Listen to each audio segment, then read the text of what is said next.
Workers restoring a Gothic palace that featured in the Game of Thrones have discovered the sarcophagus of a 5-year-old girl.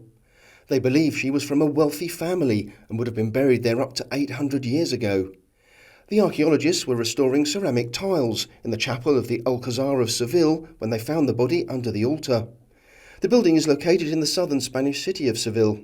Professor Miguel Angel Tabales from the University of Seville said they were trying to work out the best way to restore the ceramic tiles when they found her.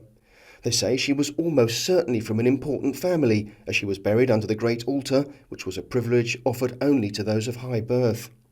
He added that preliminary investigations reveal the girl's remains probably date from the 13th or 14th century and are planning carbon dating to confirm it. It's not yet known how the girl died, but the professor said there were no signs of violence and she'd been buried in a privileged style with Christian traditions. The spectacular building where the body was found is located on the site of an Islamic fortress. It was built on the orders of Alfonso the Wise. It represents the triumph of Christian ideology against the 800-year-old Muslim rule of Seville. Professor Tabales said the monarch lived in the fortified palace after defeating the city's Muslim ruler.